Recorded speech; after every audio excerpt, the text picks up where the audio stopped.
But I can't get her out of my head, man. It's not just that. I see her everywhere. In my dreams. In the shower. At work. Bro, I was in a board meeting today, and all I could think about was her laugh. Bro, you had one job. Just one. Go to the club, have fun, and bounce. That's it. I know. I know what I was supposed to do. Obinna, this is fucked up, man. I'm telling you, my guy, I think I'm going crazy. I will not sit here and watch you bring shame to this family, Obinna. You think I will let you drag the family name through the mud? Not on my watch. Welcome to Moonlit Stories, where we give you premium folktale experiences. Hit the subscription button to always get notifications on our latest stories and enjoy. It was supposed to be a simple birthday celebration. A quiet dinner at some overpriced restaurant in Ikoyi. A few stage photos for Instagram, and then back home to the familiar silence of his penthouse. That was Obinna's plan. But his friends had other ideas. Guy, I beg. This your monk lifestyle, no day work again. Teo said, gripping the steering wheel of his G-Wagon like it was a video game. Tonight, we enter Velvet Inferno. No excuses. Obinna sighed from the passenger seat, adjusting the cuff of his navy kaftan. What kind of name is Velvet Inferno? The kind of name that promises you'll forget who you are and maybe remember what you want. They arrived at a discreet black gate with no signboard, just a security man who gave a nod once he recognized Teo. Inside was another world, dim lights, velvet drapes, mirrored ceilings, and a sultry saxophone slicing through moody Afrobeats. Obinna walked in and felt it immediately, that tension between temptation and shame. He was used to wealth, to curated elegance. This place? It was raw. Then she appeared. On the center stage, under a spotlight so soft it looked like moonlight, she danced. Her name was Zara, though he wouldn't know that until much later. She wore nothing but confidence and a glittering two-piece. Her skin shimmered under the lights. Her body moved like it was telling a story she refused to say out loud. The room was full, but her eyes weren't scanning for attention. She knew she had it. Obinna couldn't look away. He wasn't the type to stare. But this wasn't lust. It was something else. Something unfamiliar. Something dangerous. Teo leaned over and whispered with a smirk. Careful, bro. That one? She'll rewrite your life. Obinna didn't reply. He was already wondering if it needed rewriting. Obinna didn't sleep that night.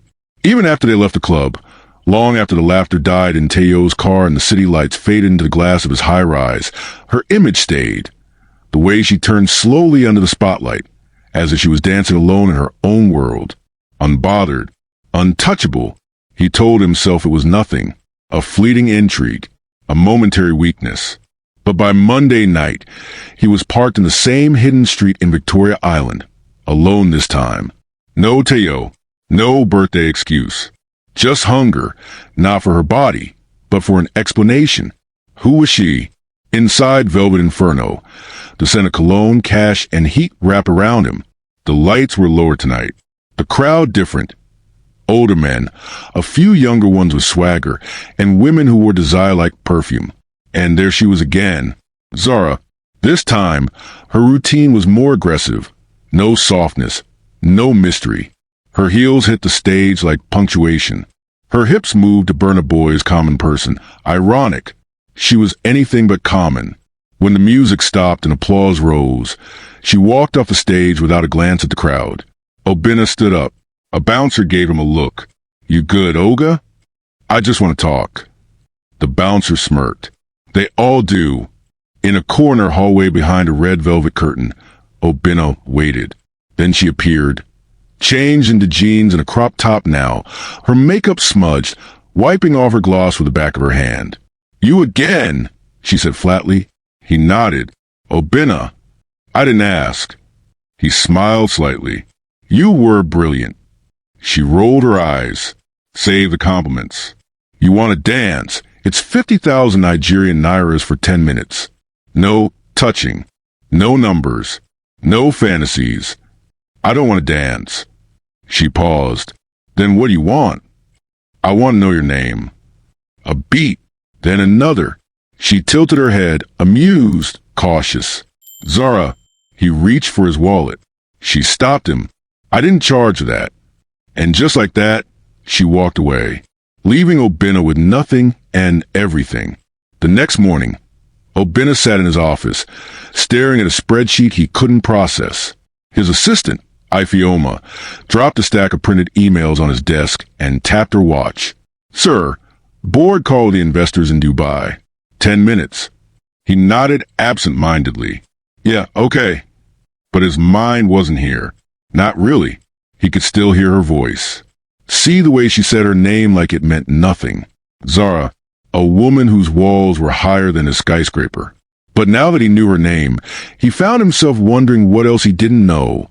Her story, her pain, her reasons. By Friday, he was back at Velvet Inferno. This time, he didn't wait for her performance. He asked to see her backstage. Who are you, really? She asked again, arms crossed, leaning against a peeling wall. Another bored rich man, looking for a story to brag about at brunch? I don't brag, he replied. Must be nice, having the luxury not to. Obinna offered her a bottle of water. She didn't take it. I'm not trying to save you, he said plainly. Good, she replied, because I don't need saving. He paused. Okay then, how about dinner? She actually laughed. You think I'm leaving here to follow a man in a suit to a restaurant where I'll be judged the way I walk and what I wear? We can eat by the roadside. I'm serious. You'd be a PR disaster if people saw you with me. He smiled. Let them. Zara tilted her head. You're either mad or lonely. Maybe both. She stared at him, long and hard, then sighed. There's a place that sells the best roasted yam and pepper sauce in Surulere. No paparazzi, just noise and fumes. He nodded. I'll drive. Wrong, she said, pushing past him with a teasing smirk. You'll take Kiki with me. I want to see if a man in Gucci knows how to sit in a rickety tricycle without looking like he's dying. And just like that, the walls cracked, not shattered, but enough for air to pass through, enough for something new to breathe. The air in Surulere that night was thick with diesel smoke and promise. Zara led the way, hopping off of Kiki like she'd done 1,000 times. Obinna followed, trying not to trip over his tailored trousers. His Gucci loafers were already dusted white from the road. He didn't care. She bought from a roadside woman. Yam slices grilled over open fire, smoky and slightly charred, served with pepper sauce and onions. They sat on a shaky wooden bench beside a kiosk. No cameras, no linen napkins, just plastic plates and raw honesty. You don't belong here, she said between bites. Obinna wiped pepper from the corner of his mouth. That's the thing, Zara. I don't know where I belong anymore. She looked at him differently for a moment. Not soft, but less hard. Why me? She asked finally. You could date any woman with a clean resume and zero scandal. Why waste your time on a stripper with a sick brother and a busted dream? He met her gaze. Because you're real. Everyone else I meet is either impressed or intimidated. You're neither. She laughed, low and surprised. You're too smooth, CEO man. He smiled. Maybe, or maybe I just see you. Zara chewed slowly, then wiped her fingers with tissue. Her voice turned quieter. I used to want more. Nursing school. A life where I could help people. But Lagos doesn't give soft girls a chance. And now, he asked. She shrugged. Now I survive. Obinna looked at her, truly looked. This woman wasn't broken. She was adapting. The silence stretched. A soft breeze passed.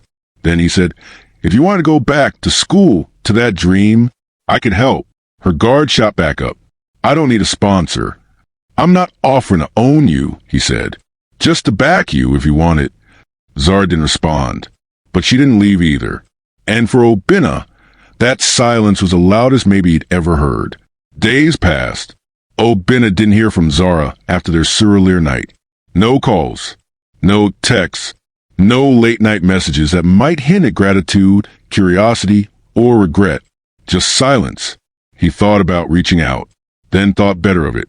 He didn't want to become another man who mistook a moment for permission, but he still sent a wire transfer, anonymous, enough to clear semester tuition at a nearby nursing school. He attached no name, no message, just a reference line. For dreams that shouldn't die. 3 days later, Zara walked into his office unannounced. His receptionist stammered, but Obinna waved her in. Zara stood in the doorway in ripped jeans, a plain black top, and a defiant stare. You think money makes everything okay? I didn't put my name on it. But you wanted me to know.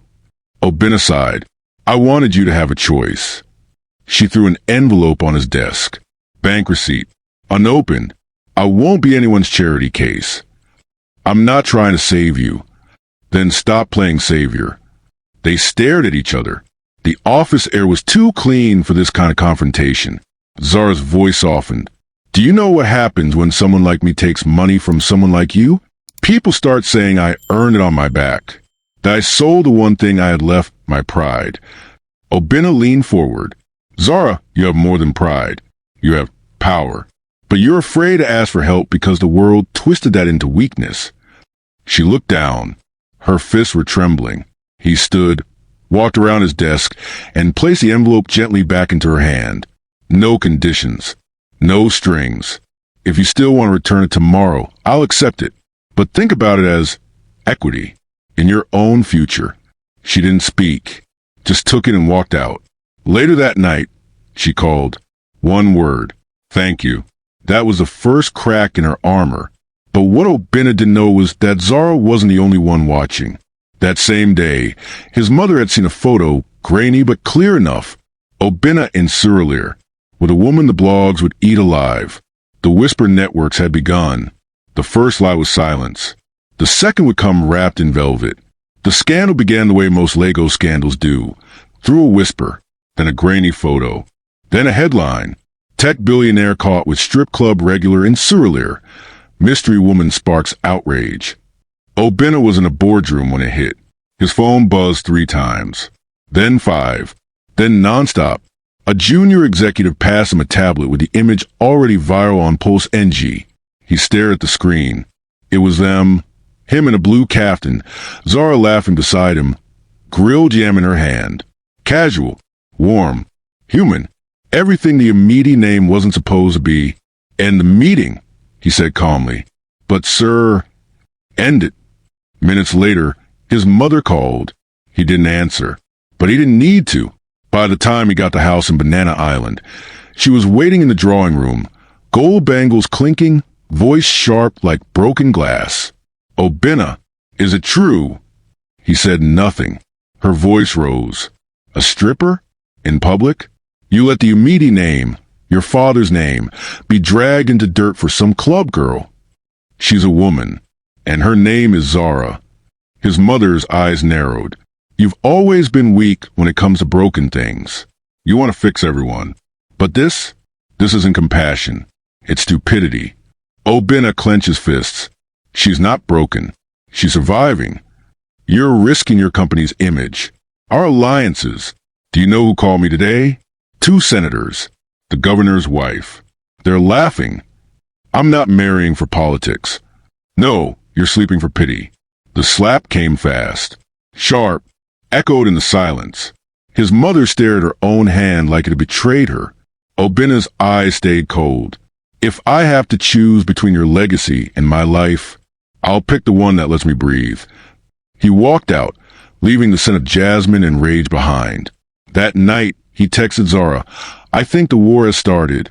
She replied, then let's see if you're built for battle. The media didn't let it go.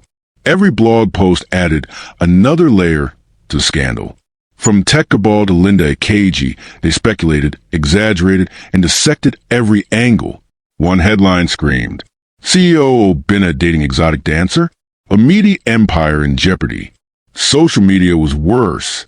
Some people romanticized it. Others called Zara a gold digger.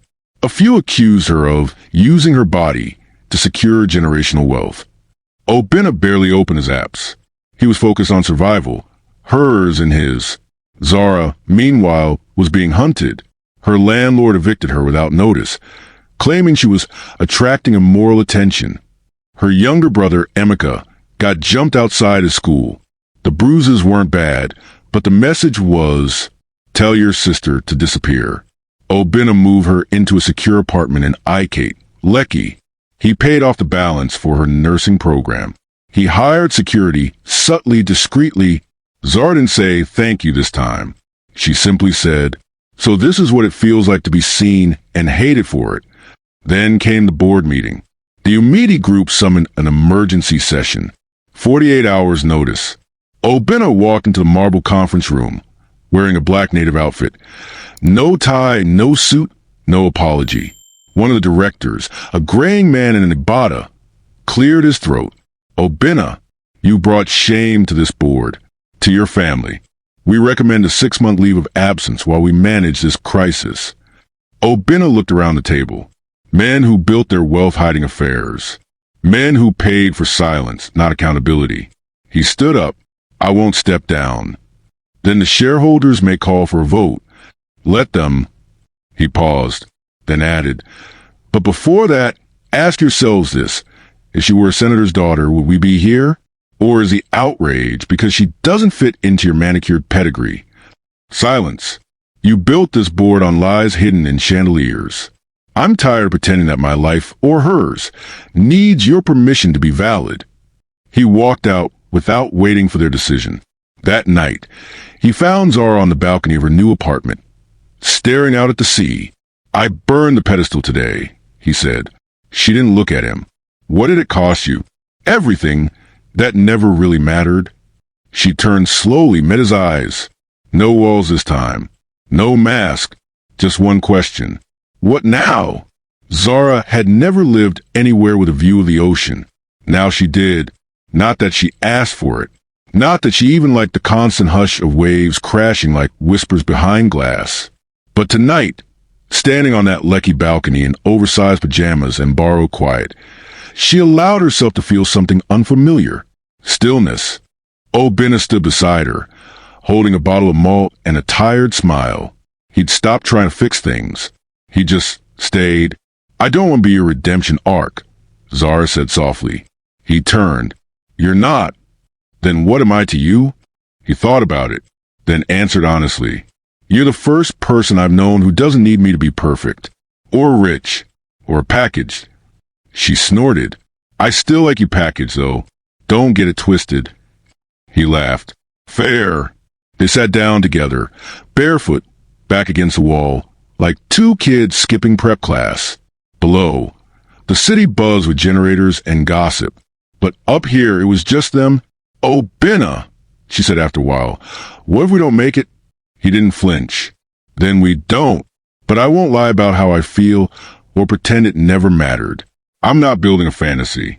I just want something real. She looked at him. Even if it comes with history, with blood, sweat, and stigma, especially then. A beat. I'm scared, she whispered. So am I. Then silence, not awkward, but earned. Later that week, Zara returned to nursing school. She wore a simple blouse and jeans. No makeup.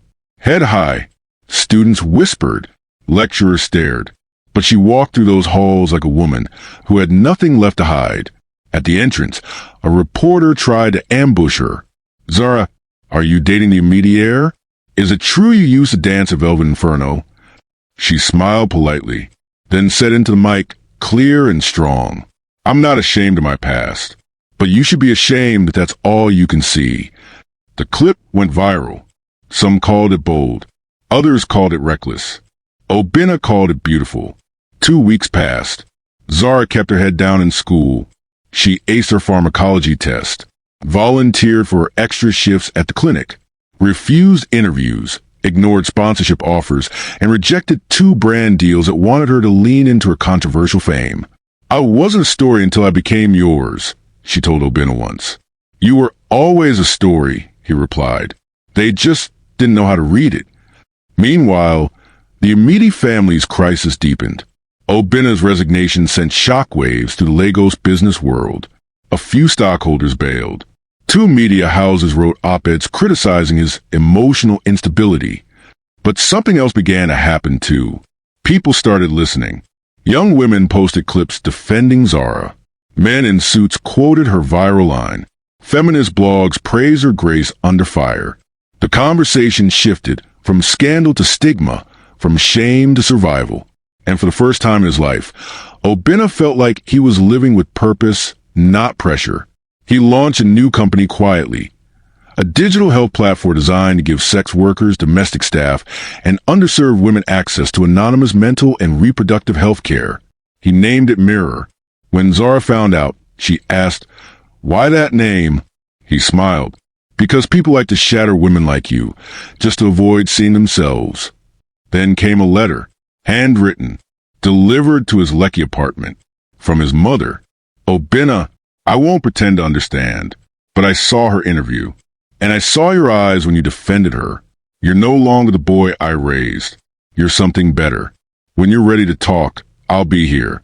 No titles, no expectations. Mama." He folded the letter, held it in silence, then set it down. That night, Zara made pepper soup. They ate on the floor again. No cutlery, just fingers, laughter, and the sound of healing.